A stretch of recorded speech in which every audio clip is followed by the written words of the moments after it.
자, 지혜를 다하는 삶 하려면 지혜가 뭔지를 알아야 되겠죠. 지혜. 그래서 여러분들이 지혜에 대한 얘기를 한번 머릿속으로 생각해 보셔야 돼요. 일반적으로 많은 사람들의 지혜는 어떤 문제가 생겼을 때 그걸 잘 해결하는 방법, 이런 것들을 지혜라고 많이들 해요. 지혜를 다하는 삶을, 그런 걸 얻기 위한 삶을 여러분들 구상하셨을 거예요.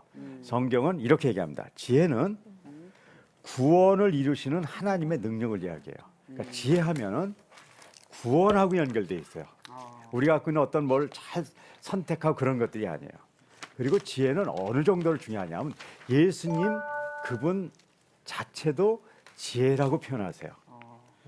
그래서 이 땅에 오신 성육신 하신 예수님을 말씀하기도 하죠.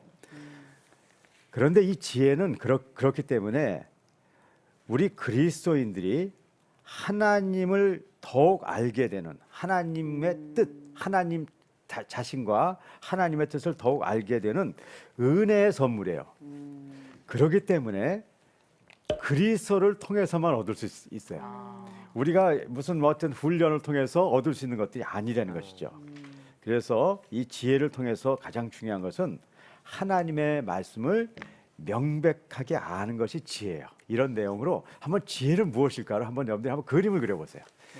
여기서 보여주면서. 네. 여기서 친구가 선물을 줬는데 선물은 의미가 있는 게 아니라 하나님이 지혜를 줘서 이렇게 의미가 있는 선물이 된다.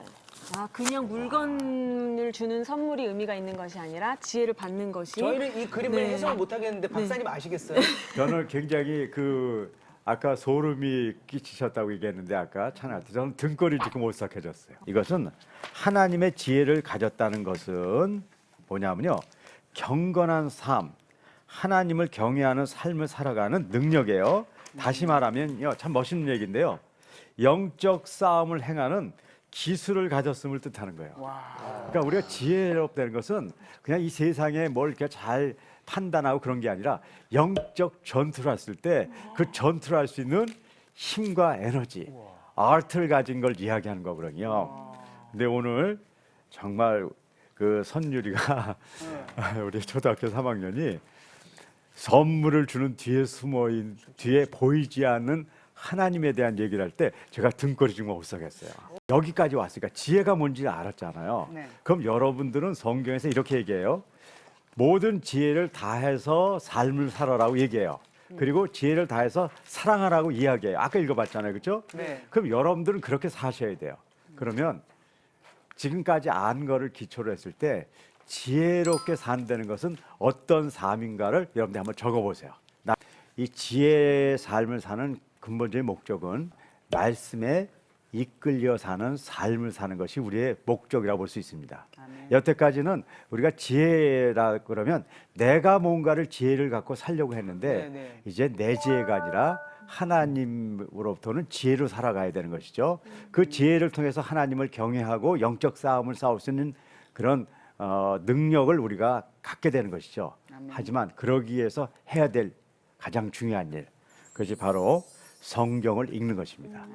우리의 지혜의 모든 그 요소는 성경 외에는 올 것이 없습니다. 여러분들이 어디에서도 지혜를 찾으시려고 노력하더라도 못 찾으실 거예요.